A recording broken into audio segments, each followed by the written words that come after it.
Even as modern software rapidly advances, the massive automated systems running global manufacturing and heavy industry operate on a programming language developed decades ago. To the untrained eye, this language ladder logic doesn't resemble computer code. It looks like an electrical schematic from the 1960s. On the left is a traditional wiring schematic. Watch it map onto the digital interface on the right, translating physical hardware into Boolean logic. Engineers map a factory state by tracing continuity through these horizontal rungs, tracking logical flow from left to right. We will systematically dismantle a standard motor control circuit to see exactly how programmable logic controllers or PLCs translate physical states into real-time code. Before computers, industrial control systems lived entirely in the physical world. This diagram illustrates the baseline components of legacy circuits. A physical start switch, stop switch, and control relay are wired in sequence to a motor. Closing the start contact allows current to flow through the stop switch, energize the relay, and run the motor. Modifying the logic of this system requires a technician to physically cut wires, remove components from terminal blocks, and rebuild the hardware from scratch to virtualize these controls. This is the programmable logic controller. It replaces complex wiring matrices with a modular digital processing unit.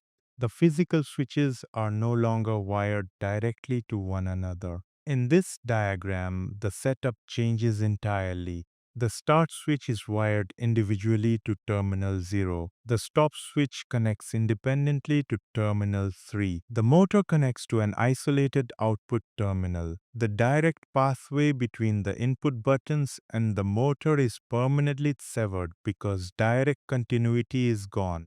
The PLC's internal programming assumes total responsibility for evaluating inputs and triggering outputs. The PLC executes decisions within the ladder logic grid.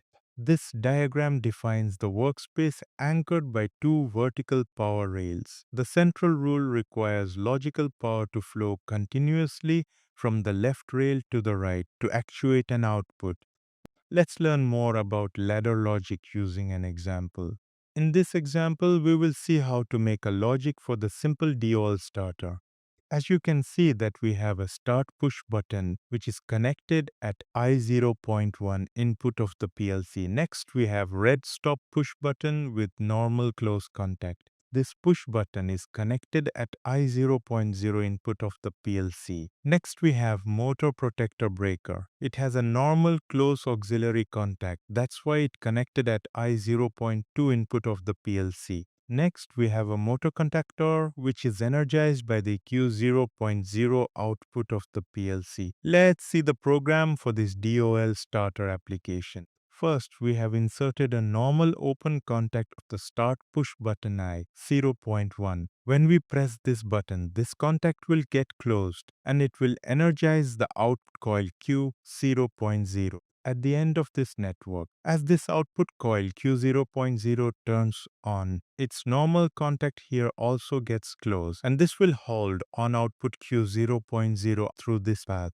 Next, we have inserted the normal open contact of the start push button and overload contact in series. These contacts are closed now. As these contacts opens, it will break the path and turn off the output Q0.0. As you can see that if we press the start push button, this contact closes, completes the logic path from left to right and turns on the output coil Q0.0. Here this contact of coil Q0.0 also gets closed and it latched on the Q0.0 output.